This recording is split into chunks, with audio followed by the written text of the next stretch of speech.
Bravo, bravo, bravo, bravo. Aujourd'hui, nous sommes dimanche 26 mai 2024. Nous sommes au 21e jour. Eh oui, 21e jour de notre temps de jeûne et prière.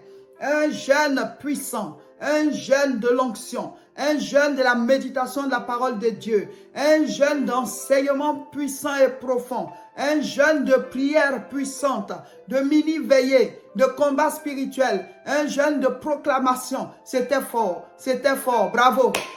Félicitations, Dieu a été avec nous dans ce programme. Aujourd'hui, dimanche à 18 h, nous entrons en gare. Bravo, bravo, félicitations. À Dieu la gloire, à lui l'honneur, à lui la bénédiction au nom de Jésus. Amen. Félicitations à vous tous. Oh, le jeûne est puissant, le jeûne est puissant. C'est comme si on va continuer encore. Mais le Seigneur a dit 21 jours de jeûne et prière. Et puis, on les fait 3 fois par an. Voilà, c'est le deuxième jeûne de la croissance. On fera le dernier jeûne de la croissance dans le mois de septembre. Aujourd'hui, dimanche 26 mai, nous finissons les 21 jours de jeûne et prière.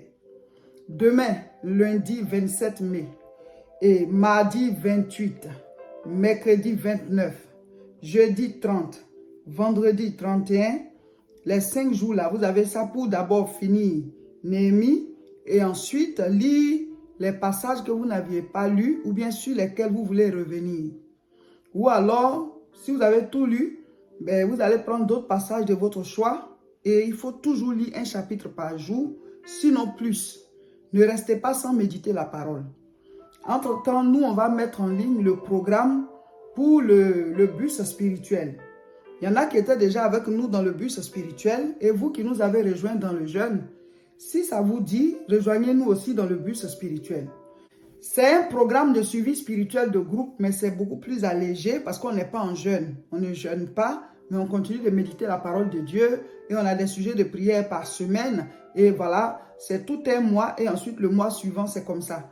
Donc, vous devez vous abonner à nos différentes chaînes. Sur YouTube, c'est La Moisson TV. Sur Facebook, c'est Réseau International Richesse et c'est aussi Révérend Roger Seka. Comme ça, vous ne ratez rien et on continue d'entretenir la flamme de notre relation avec Dieu jusqu'au mois de septembre prochain et on va rentrer dans le programme du train encore le jeûne. C'est chaque 3 mois qu'on fait 21 jours de jeûne et prière de 6 h à 18 h. Et ensuite, novembre, décembre et janvier, nous avons un autre programme qu'on appelle haute tension spirituelle. Ce sont des mois de fin d'année, de début d'année, donc il faut rester éveillé spirituellement. Donc, quand on va monter dans le train de septembre, on descend, on a le mois d'octobre pour faire le bus spirituel et à partir de début novembre, on commence la haute tension spirituelle pour la nouvelle année. C'est comme ça, donc ça fait que si vous êtes abonné à nos chaînes, vous restez comme ça dans le programme jusqu'à la fin et jusqu'à la nouvelle année et ainsi de suite. Vous avez votre vie spirituelle qui est entretenue. Maintenant, nous, on vous donne les directions, mais c'est à vous d'appliquer ça. C'est à vous de prier sur vous, c'est à vous de méditer la parole. Parce que souvent, certains disent que, bon, je ne sais même pas quoi faire par rapport à ma vie spirituelle. Maintenant que Dieu a permis qu'il y ait des programmes de suivi spirituel, des temps de jeûne de temps en temps, bah, il faut vous insérer dans le programme et puis on y va. Comme ça, vous allez grandir spirituellement et maintenir votre relation avec Dieu. Le monde dans lequel on est là, il faut que tu saches réellement à quel Dieu tu appartiens. Il faut que tu saches réellement à quel Dieu tu appartiens. Voilà, il ne faut pas être un poulet sans propriétaire et n'importe qui va te prendre pour faire sa sauce dans le monde spirituel là-bas. Voilà, donc il faut que tu sois vraiment accroché à ton Dieu et ces programmes-là vous aident. Amen. Oh, le jeûne, il est puissant. Le jeûne a été glorieux pendant les 3 semaines. C'était vraiment fort. Nous, on va mettre en ligne une vidéo de bénédiction de fin de jeûne. Et cette vidéo-là, c'est l'enseignement du jour. D'habitude, les dimanches, on prêche sur Néhémie. Mais ce message, ce ne sera pas sur Néhémie parce que ça va faire la conclusion de notre temps de jeûne et prière. Donc, la vidéo de bénédiction de fin de jeûne viendra dimanche nuit ou lundi matin pour que chacun puisse avoir le temps de lui-même prier, dire merci à Dieu, voilà, glorifier son nom par rapport à ce moment. Et ensuite, vous allez recevoir les bénédictions à travers la vidéo qu'on va mettre en ligne. Vous la mettez et vous priez avec et vous dites merci à Dieu pour ce programme. Et vous avez les 5 jours là pour vous préparer. Et dès le samedi 1er juin, nous commençons notre programme dénommé le bus spirituel. Mais on ne sera pas en jeûne. Ce n'est pas pour jeûner. C'est pour méditer la parole, prier et tout. Et on continue les directs. Et ce mercredi 29 mai, là, 13h30, il y aura toujours le direct comme d'habitude. Mais le direct, ce sera spécial bénédiction. Donc, on va mettre en ligne la bénédiction de fin de jeûne. Mais connectez-vous encore mercredi pour prendre encore la bénédiction pendant que je suis connecté en direct. Et maintenant, on va vous donner aussi le temps de témoigner, ceux qui veulent appeler en direct, pour témoigner de tout ce qu'ils ont reçu spirituellement dans ce programme qui était très puissant. Voilà, donc il y a beaucoup à faire. Restez connectés à nos différentes chaînes. YouTube, La Moisson TV, Facebook, Réseau International Richesse, Facebook encore, Révérend Roger Seka. Ah, gloire à Dieu pour le jeûne. C'était fort, c'était puissant. Alléluia, alléluia. On n'a même pas senti le temps passer. Je suis dans la joie. Aujourd'hui, dimanche 26 mai 2024, nous lisons Néhémie chapitre 10. N'oubliez pas de mettre en commentaire ce que vous avez compris ou bien ce qui vous a marqué dans le passage. Néhémie finit à chapitre 13. Nous, aujourd'hui, on lit chapitre 10. Donc, demain, là, lundi 27, vous lisez Néhémie chapitre 11. Le mardi, Néhémie chapitre 12. Mercredi, jour du direct, spécial bénédiction et témoignage. Vous lisez Néhémie chapitre 13. Maintenant, jeudi et vendredi, vous pouvez lire les passages que vous n'avez pas lus ou bien que vous voulez relire ou bien d'autres passages de la Bible. Et entre-temps, nous, on va mettre en ligne le programme du suivi spirituel qui commence le samedi 1er juin. Les dimanches, nous intercédons, nous prions pour les autres, nous prions pour les nations, nous prions pour la paix dans le monde. Donc, vous pouvez prier pour ça, en plus de vos 10 sujets. Mais aujourd'hui, comme c'est le dernier jour du jeûne, on a mis le sujet concernant nos exaucements. Seigneur, maintenant, fais-moi appliquer ces vérités et croître pour accéder à la grandeur dans chaque domaine au nom de Jésus. C'est une prière au Seigneur Jésus-Christ. On lui dit de nous permettre d'appliquer toutes ces vérités afin d'accéder à la grandeur dans chaque domaine de nos vies. Dieu ne nous a pas appelés pour souffrir. Il ne nous a pas appelés pour qu'on puisse raser les murs. Il nous a appelés à manifester sa gloire. C'est lui qui nous a choisis et nous a envoyés sur terre. Nous devons manifester sa gloire au nom de Jésus. Donc, c'est une prière pour dire au Seigneur de te donner maintenant la force de non seulement découvrir encore d'autres vérités, mais d'appliquer les vérités que tu as découvertes dans ce programme afin que tu puisses croître dans chaque domaine. Parce que c'est le plan de Dieu. Alléluia. Au nom de Jésus-Christ. Le thème de l'enseignement est les vérités à connaître pour croître dans chaque domaine. La première vérité, la Bible dit, que sert-il à un homme de gagner le monde s'il perdait son âme? S'il perd son âme, à quoi cela lui aura-t-il servi de gagner ce monde ou bien de gagner beaucoup d'argent ou bien d'être riche? Mes frères, mes sœurs, un jour, chacun va rendre l'âme. Quand on dit tu as rendu l'âme, ça veut dire que cette âme-là t'avait été prêtée. C'est ce qui nous a été prêté qu'on rend. Quand on dit la personne a rendu l'âme, ça veut dire que l'âme, ce n'est pas pour nous. Donc, ça vient de Dieu. On sait que le corps a été enfanté par la mère. Par rapport aux relations avec papa, et on est né. Mais l'âme qui est en nous, là, on ne sait pas d'où ça vient. Le côté intérieur, là, on ne sait pas d'où ça vient. La Bible dit que c'est Dieu qui a créé l'homme. Notre âme, notre esprit, notre côté intérieur vient de Dieu. Et quand le temps de Dieu arrive, on expire et on rend l'âme. Où ira ton âme de manière éternelle? Marc chapitre 8, verset 36. Que sert-il à un homme de gagner tout le monde s'il perd son âme? Perdre ton âme, ça veut dire que dans la géhenne, dans le feu éternel, loin de Dieu. Parce que Dieu ne peut pas vivre là où il y a le péché. Donc il a envoyé quelqu'un mourir à notre place. Lui, Dieu, il s'est fait homme et il est mort à notre place. Ce quelqu'un, c'est Jésus-Christ, Dieu le Fils. Et son sang a coulé. C'est un sang divin. C'est pour ça que ça peut effacer les péchés de tous les hommes. Ce n'est pas un homme ordinaire. C'est Dieu venu sous la forme humaine. Donc, il a payé pour nous. Pendant que tu es sur la terre, marche avec lui. Parce qu'on ne sait pas à quel moment on part. Voilà.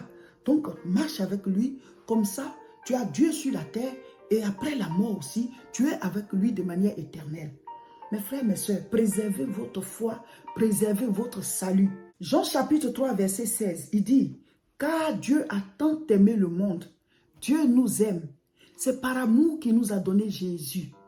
Car Dieu a tant aimé le monde qu'il a donné son Fils unique, afin que quiconque croit en lui ne périsse point, mais qu'il ait la vie éternelle. » Crois en Jésus afin de recevoir la vie éternelle. Crois en Jésus, donne-lui ta vie, marche avec lui, il est le chemin. Nul ne vient au Père que par lui. Première vérité par rapport au salut de notre âme. Toute cette terre-là, nous allons la quitter. Nous allons tout laisser.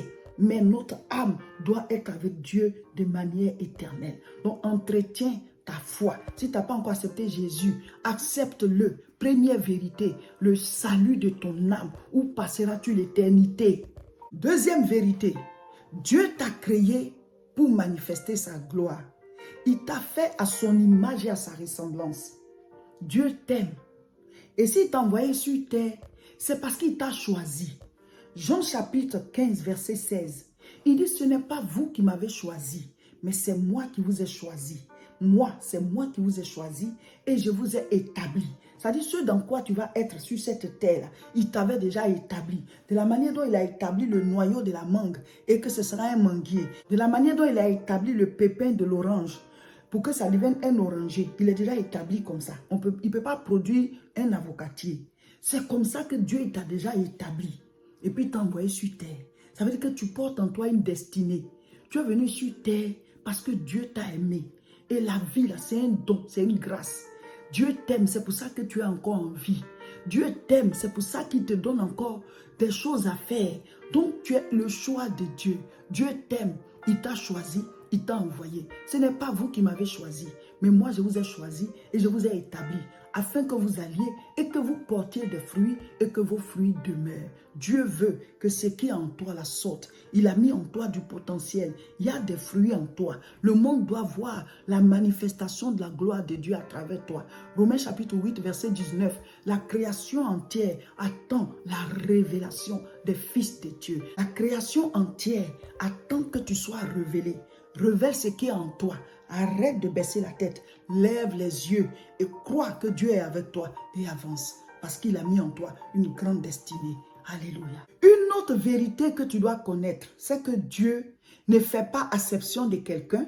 Il ne fait pas de favoritisme. C'est-à-dire qu'il y a des gens qui sont des préférés de Dieu et ils rejettent les autres. Non, Dieu nous aime tous. Je vais lire. Actes chapitre 10 au verset 34. Alors Pierre, ouvrant la bouche, dit, « En vérité, je reconnais que Dieu ne fait point de favoritisme. » Verset 35. « Mais quand toute nation, celui qui le craint et qui pratique la justice, lui est agréable. » Dieu ne fait pas de favoritisme et il ne fait pas d'acception. C'est-à-dire qu'il ne rejette pas certains et puis il ne favorise pas d'autres. Si tu le cherches et que tu le crains, tu lui deviens agréable. Tu deviens agréable à Dieu. Ce qui fait que nous sommes séparés de Dieu, ce sont nos iniquités. On est désobéissant. On veut en faire à notre tête. On croit que c'est nous qui avons créé le monde. Même notre vie, là même, ce n'est pas nous qui l'avons créé. Donc celui qui a créé toutes choses, il dit, voici comment vous devez marcher. Mais comme on a reçu le pouvoir de choisir, et lui qui nous a donné le pouvoir de choisir, là, on lui dit, toi-même, on ne te choisit pas. Toi-même, on ne choisit pas ta parole. On choisit autre chose et on est dans les problèmes et on souffre. Mais sinon, quiconque sur la terre décide de craindre Dieu et d'appliquer ses lois, devient agréable à Dieu.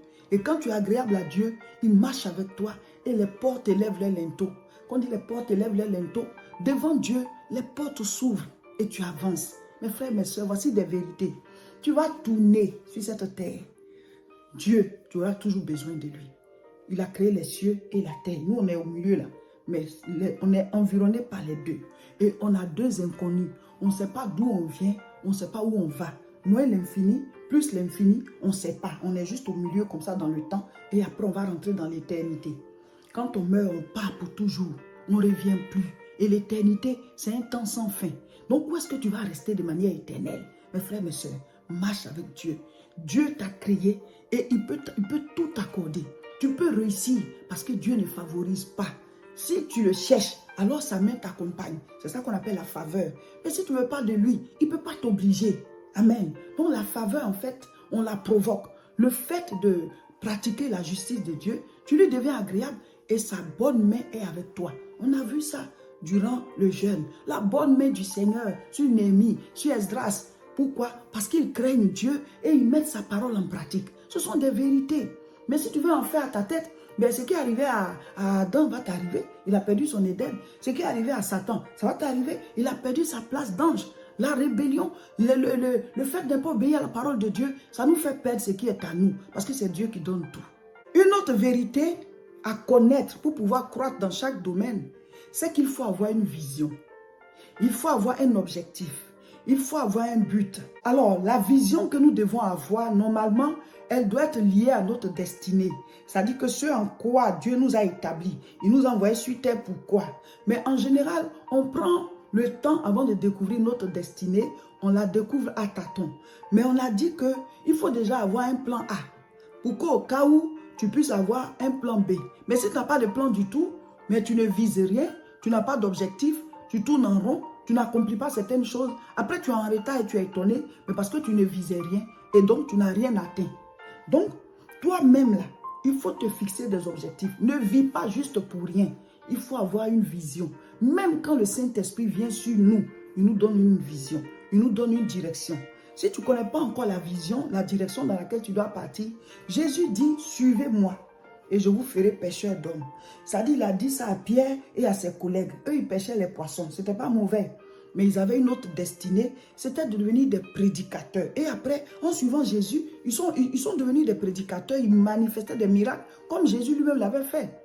De la même manière, si tu prends ta vie spirituelle au sérieux et que tu pries tous les jours, tu es en contact avec le Seigneur, de la manière dont il a dit aux apôtres, jetez les filets à droite, il va te donner la direction.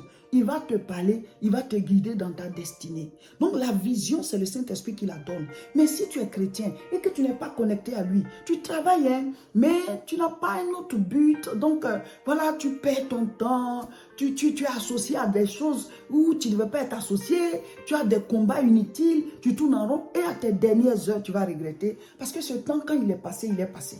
Acte 2, verset 17.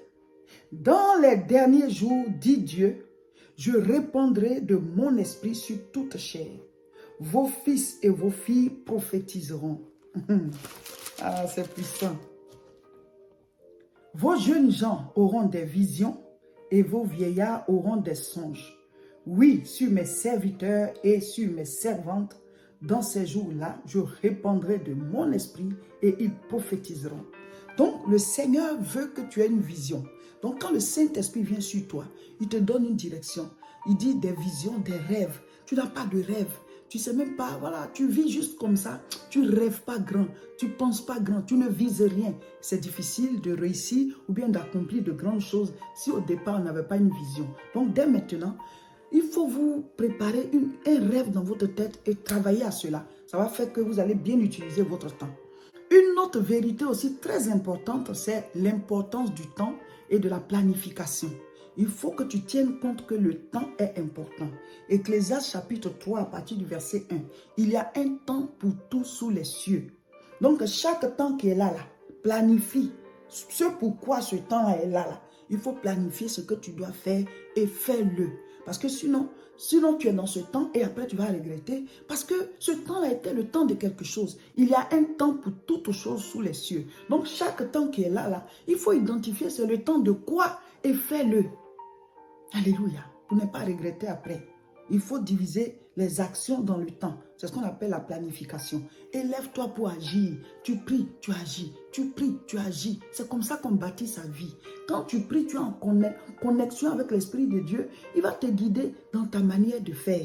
Et tu sais où tu vas et tu sais ce que tu fais. Sa parole est une lampe à nos pieds et une lumière sur notre sentier.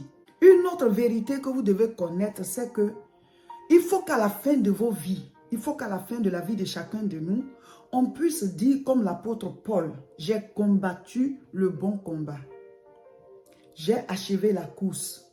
J'ai gardé la foi et la couronne m'est réservée. Il ne faut pas que tu sois dans un faux combat. Il ne faut pas que tu perdes ton temps sur des choses inutiles. Est-ce que le combat dans lequel tu es, c'est-à-dire que ce qui fait l'objet de tes courses actuellement là, est-ce que c'est un bon combat? Ou alors, tu marches avec Dieu et puis au dernier moment, tu vas le laisser. C'est comme si tu n'as pas gardé la foi. Mes frères, mes soeurs, à la fin de nos vies, il ne faut pas qu'on pleure. À la fin de nos vies, il ne faut pas qu'on soit rempli de chagrin et de regrets. C'est vrai qu'on ne peut pas réussir 100%. C'est Dieu qui nous guide. Mais au moins, il faut que tu aies un bilan positif. Il faut qu'à la fin de nos vies, on ne regrette pas, qu'on ne regrette pas, qu'on ne pleure pas. Tu peux encore rattraper le temps, quel que soit l'âge que tu as. Dieu a appelé Abraham à 75 ans. Donc, il y a le temps, tant que tu as envie et que maintenant tu apprends ces vérités-là. Applique-les, ordonne ta vie et reste concentré sur ta propre vie et accomplis ce que tu dois accomplir. Ne sois pas dans des faux combats pour qu'à la fin de ta vie, tu regrettes. Nous allons lire 2 Timothée chapitre 4 au verset 7. J'ai combattu le bon combat. J'ai achevé la course. J'ai gardé la foi. Désormais, la couronne de justice m'est réservée. Le Seigneur, le juste juge, me la donnera dans ce jour-là. Et non seulement à moi, mais encore à tous ceux qui auront aimé son avènement. Donc, l'apôtre Paul est en train de dire que lui, il a gardé la foi jusqu'au bout. Il a combattu le bon combat, le combat de la foi, le combat de sa destinée. Et il sait que Dieu va lui donner la couronne. Parce que Dieu est juste. Et il dit non seulement à lui, mais aussi à tous ceux qui auront aimé son avènement. C'est-à-dire ceux qui marcheront en fonction de lui. Dieu veut que tu réussisses sur la terre et que tu sois avec lui éternellement. Donc, pendant que tu es sur la terre, tu travailles à ta destinée et tu prépares aussi ton éternité. C'est ça, la vérité qu'il faut découvrir. Tu travailles à ta destinée et tu prépares ton éternité. Travaillez à votre salut. Travaillez à votre salut. Travaille à ton salut. Travaillez à votre salut. Mes frères, mes soeurs, c'est là-bas, de manière éternelle. Mais on n'est pas sur la terre juste en balade. Ici, on a des choses à accomplir. Nous devons manifester la gloire de Dieu. Dieu ne te dit pas, presse-toi pour partir. Pendant que tu es là, il faut que tu brilles de sa gloire. Il dit, vous êtes la lumière du monde. Vous êtes le sel de la terre. On n'allume pas une lampe pour la cacher. Une autre vérité à connaître pour pouvoir croire dans chaque domaine, c'est qu'il faut agir en grand. Si tu veux devenir grand, fais de grandes choses. Pense grand, agis en grand, comporte-toi en grand. Ça ne veut pas dire que tu deviens orgueilleux, hein? Non, mais il faut prendre la place qui est à toi. Prends conscience que Dieu, il a mis sa gloire en toi. Quitte tout complexe d'infériorité et prends conscience de qui tu es, occupe ta place et puis vise au haut et bosse et avance. Dieu, il est avec toi. Psaume 126, verset 3. On dit l'Éternel a fait pour nous de grandes choses. Ce que Dieu a fait pour nous, ce n'est pas de petites choses. Donc, il veut aussi que nous aussi, on accomplisse de grandes choses. Il faut le comprendre. Si tu ne l'as pas accepté, tu ne peux pas le faire. On dit que pour changer la vie d'un homme, il faut changer ses pensées. Soyez transformés par le renouvellement de l'intelligence. Quand les pensées de l'homme changent, ses actes changent. Quand ses actes changent, ses résultats changent. Si ses résultats ont changé, c'est sa vie qui a changé. Mais comment est-ce qu'on change les pensées? C'est par les enseignements, par la formation. Reçois une nouvelle manière de comprendre. Luc 19, verset 30. En disant, allez au village qui est en face. Quand vous y serez entrés, vous trouverez un ânon attaché sur lequel aucun homme ne s'est jamais assis. Détachez-le et amenez-le. Verset 31. Si quelqu'un vous demande pourquoi le détachez-vous, vous lui répondrez, le Seigneur en a besoin. Voilà. Et on a dit que notre corps, c'est comme l'ânon sur lequel Jésus veut monter pour travailler, pour aller à Jérusalem. Donc, il en a besoin. Prenez soin de votre corps. Prenez soin aussi de votre famille. Prenez soin, on a parlé des différentes tranches. Le conjoint, les enfants, les parents, les amis. Et voilà, tous ceux qui nous entourent, ceux avec qui on travaille et tout, nous devons maintenir de bonnes relations. Parce que, mon frère, ma soeur, tout ce que tu vas recevoir te viendra de quelqu'un. Souvent, on s'entend bien avec Dieu, mais nos relations avec tous ceux qui sont autour de nous, là, c'est le chaos. Et donc, on est surpris de ce que nos résultats ne sont pas bons. Mais chaque fois que Dieu va vouloir te bénir, il va passer par quelqu'un. Ton patron peut être difficile, mais Dieu va te dire supporte. À partir du fait que tu l'as supporté, ce même patron peut t'ouvrir les portes. Ce que Dieu va te donner passera toujours par un être humain. Et ceux qui te coûtent cher, ta famille, là, prends soin d'eux. Certaines personnes réussissent, mais leur famille souffre. Certaines personnes ont des grâces, mais leur famille n'en profite pas. Alors pourquoi est-ce que tu te bats? Si tes enfants souffrent pendant que tout va bien chez toi, si ta femme souffre pendant que tout va bien chez toi, si ton mari souffre pendant que tout va bien chez toi, pour qui est-ce que tu te bats? Si tes parents souffrent, ton père et ta mère, ou bien ceux qui ont joué le rôle, ils souffrent pendant que toi, ça va chez toi, mais pour qui est-ce que tu te bats? La Bible dit honore ton père et ta mère. Souvent, on dit, ah, ils sont difficiles, ils ont fait ci, ils ont fait ça. Mais Jésus n'a pas ajouté de conditions. Il dit honore ton père et ta mère. Maintenant, nos frères, nos sœurs, on peut les aider selon nos moyens. Une autre vérité à connaître pour croître dans tous les domaines, c'est que le niveau auquel tu veux aller, ou bien le poste que tu as, il faut que tu aies les compétences de ce poste. Il faut que tu aies le niveau spirituel de l'élévation, de la grandeur que tu veux atteindre. Sinon, on va te faire redescendre. Tu montes et puis tu redescends en même temps parce que tu es attaqué. Ou alors, tu as tous les problèmes, ou alors pour ça, tu peux mourir parce que tu n'as pas la protection qui va avec. Il faut aussi que tu aies le niveau, il faut que tu aies la compétence. Donc, tu dois te former. Tu dois chaque jour connaître pour que tu sois au niveau de la grandeur que tu veux atteindre.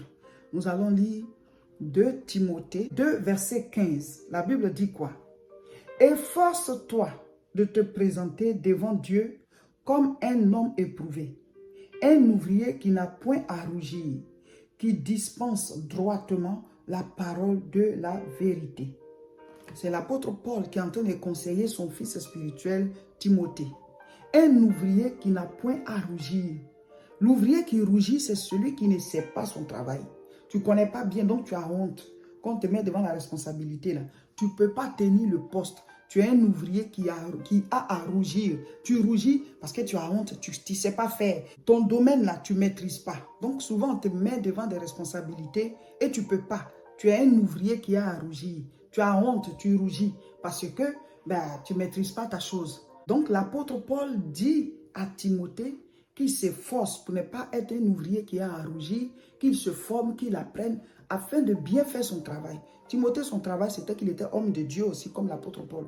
Donc, il lui disait d'apprendre pour pouvoir bien faire le travail afin qu'il n'ait pas à rougir, qu'il n'ait pas honte face à ses responsabilités. Donc, nous devons remplir les conditions pour les niveaux qu'on veut atteindre, pour les postes qu'on a. Voici des vérités qui vont nous faire croître à chaque niveau. C'est que tu dois toujours apprendre, tu dois toujours apprendre. Amen. Une autre vérité, c'est que Dieu voit le potentiel qui est en toi. Dieu voit la grande destinée qu'il a mise en toi. La manière dont tu te vois là, Dieu il te voit autrement, il te voit plus grand. Parce qu'il a déjà vu ce qu'il a mis en toi. Il voit la fin avant même le début, puisque c'est lui qui t'a préparé à cela. Comment est-ce que Dieu te voit? Comment est-ce qu'il te salue? Il faut que ta mentalité grandisse pour être au niveau de comment Dieu te voit. On a vu ça dans Juge, chapitre 6 au verset 12. Dieu a salué Gédéon en disant « Salut, vaillant héros ». Quand il dit « L'Éternel est avec toi, vaillant héros », c'était leur salutation à l'époque. Donc, c'est comme s'il disait « Salut, vaillant héros » ou bien « Bonjour, vaillant héros ». Et Gédéon était étonné parce que lui, il était le plus petit de sa famille et sa famille était la plus petite, dans la plus petite tribu aussi de son peuple. Donc, c'était petit. Il s'est retrouvé dans une situation où il était étonné qu'on dise que c'est lui le vaillant héros. Dieu ne regarde pas dans quelles conditions tu es. Il regarde ce qu'il a mis en toi en t'envoyant sur terre. Ayons des pensées de grandeur et travaillons. Parce que si tu ne penses pas grand, tu ne vas pas agir en grand. C'est ça. Donc, ayons des pensées de grandeur. Dieu nous a donné la terre. Il faut ouvrir tes pensées. C'est-à-dire qu'il faut te dire c'est nos limites. Accomplir de grandes choses. C'est comme ça. Tu vas voir que tu vas plus perdre ton temps. Parce que tu vas te dire, mais je peux accomplir de grandes choses. Parce que qu'est-ce que Dieu voit en toi? Ton potentiel. Il voit ta destinée. Comment est-ce qu'il te salue? Toi-même, il faut te saluer comme ça. Tout ce qu'il a mis en toi, il faut assumer. Puis tu mets, lui approuvé, j'assume. Et puis tu signes. Et puis maintenant, tu fais face à la vie. Il faut t'aimer. Il faut accepter ton histoire. Et dis-toi, je suis né. Voici ce qui s'est passé. Mais ça ne dépend pas de comment je suis né. Mais ça dépend de qui est né. Et maintenant, tu fonces. Tu pries, tu agis. Tu pries, tu agis. Dieu est avec toi. Et tu as un objectif et tu avances. Si l'objectif que tu t'es fixé, ce n'est pas ça, Dieu va guider tes pas. comme il a fait pour Pierre et puis ses collègues. Eux, ils pêchaient, mais ils avaient un objectif au moins. Ils avaient un boulot. Donc, sois fixé sur quelque chose. Mais au fur et à mesure, si ce n'est pas ça, Dieu va te guider. Mais quand tu n'as pas un plan du tout, tu tournes en rond.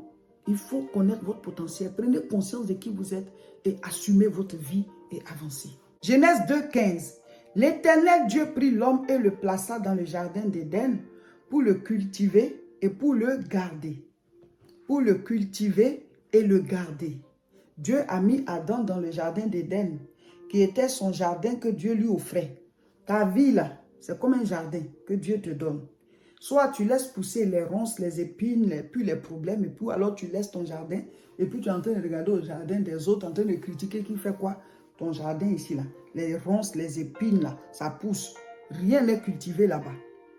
Arrêtez de rester concentré sur la vie des gens. Concentrez-vous sur votre vie. Dieu t'a donné ton jardin, c'est ta vie à toi. C'est toi qui embellis ta vie. Tu ne seras jamais l'autre. Tu ne vas pas rendre compte pour la personne. Vous perdez tellement de temps à rester concentré sur les gens, à faire des commentaires, à vous moquer, à critiquer. Non. Dieu t'a donné ta vie, c'est ça ton jardin. Cultive-le et protège-le. C'est toi qui choisis ce que tu mets dans ta vie. C'est toi qui choisis de quel chef d'œuvre tu veux faire ta vie. C'est toi qui choisis ce que tu veux faire de ta vie. Quand tu seras vieux, à quel niveau de vie tu veux être? Quelle santé tu veux avoir? C'est toi qui cultives ta vie. Cultive le jardin et protège-le. J'ai dit, Dieu te bénit. Tu es en bonne santé, tu as certaines choses. Ça va chez toi, mais tu ne pries pas. Le protéger, là, c'est la prière. Et aussi ouvrir les yeux de manière physique pour ne pas laisser certaines choses entrer. La Bible dit que quelqu'un avait semé une bonne sémence. Pendant le temps de sommeil, son ennemi avait dit semer autre chose. Ne laissez pas par des temps de sommeil, des temps d'inattention, l'ennemi venir placer des pions dans vos vies. Venir s'associer à vous ou alors s'ajouter à vos projets dans des temps où vous n'avez pas prié, la personne s'est installée et après ça vous crée tous les problèmes. Cultive ton jardin et protège-le. Mes frères, mes soeurs, il y a beaucoup de vérités. Mais les essentiels qu'on a cités là, si vous appliquez, votre vie, vous allez la voir. Vous allez voir votre vie. La parole là, c'est dedans qu'il y a la vie. Si chacun de nous applique, ben, on aura les résultats. Amen, amen, amen.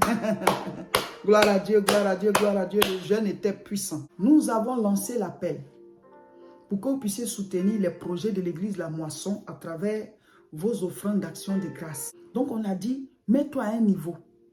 Tu veux atteindre la grandeur, agis déjà en grand. Donc priez et que Dieu vous mette à cœur. Et priez avant d'envoyer ou bien priez après avoir envoyé. Voici notre contact, écrivez-nous au 0033 7 51 51 25 16. On voit certains qui appellent, n'appelez pas. On est tellement occupés, mais il y a un temps où on répond aux messages. Donc si tu ne sais pas lire peut-être, tu peux laisser un audio. C'est sur WhatsApp. Tu laisses message audio, c'est pour mon offrande. Et nous, on finit, on va te répondre. Maintenant, les autres, vous nous écrivez. Si c'est par virement que vous préférez, voilà, nous, on va vous envoyer le RIB. Si c'est par transfert ou bien par dépôt mobile, on va vous donner aussi les coordonnées. Mais tout se passe au 0033 7 51 51 25 16. On l'appelle le guichet unique Église La Moisson. Et à partir du guichet unique maintenant, nous, on vous donne les coordonnées pour envoyer. Parce qu'il y a la parcelle à acheter en Côte d'Ivoire et il y a le projet au niveau du Burkina et il y a aussi l'église La Moisson de France qui a toujours ses factures et ses charges. Donc, vous pouvez aussi par virement, selon ce que chacun préfère et on va vous diriger. Même si vous aviez déjà fait des offrandes, il faut toujours écrire parce que ceux qui font par exemple par transfert, même par dépôt, souvent, voilà, il faut qu'on change parce que la personne peut être bloquée et tout ça. Donc, voilà, écrivez-nous et on va vous donner les contacts. Chacun doit se mettre à un niveau. Ne donne pas en fonction de ce que tu as. Donne en fonction de ce que tu veux avoir. Ne donne pas en fonction de qui tu es. Donne en fonction de qui tu veux être. C'est la parole de foi que Dieu nous a donnée. Donc, mettez-vous à des niveaux par rapport à votre offrande d'action de grâce de fin de jeûne. L'offrande de la grandeur. Et faites parvenir. On va petit à petit avancer dans le montant qu'il faut pour la parcelle. Que Dieu vous bénisse. Oh, le jeûne était puissant. Prochain jeûne, c'est en septembre. On va mettre en ligne une vidéo de bénédiction de jeûne. Ça peut se faire lundi matin. Donc ce soir, dimanche là, chacun de vous priez pour la fin du jeûne. Bénissez vos vies, proclamez toute la nuit. Prenez 1 heure de prière encore cette nuit. Et demain lundi, on mettra en ligne la vidéo de bénédiction de jeûne. On se prépare pour le 8 à Aubervilliers. la croisade, chauffer le moteur, effusion du Saint-Esprit. Et aussi, on se prépare pour le 15, la grande rencontre, la grande conférence CIMA, le samedi 15 juin à 14h30 à Champigny-sur-Marne. Ne ratez surtout pas. Mercredi, on sera connecté pour la prière encore de bénédiction et de témoignage. On va vous permettre d'appeler en direct pour témoigner. On dit le jeûne là, c'est jusqu'à la gare. Mais là, maintenant, on est à la gare. Descendez, descendez, descendez, descendez. Descendez du train. On est arrivé à la gare. Que Dieu vous bénisse.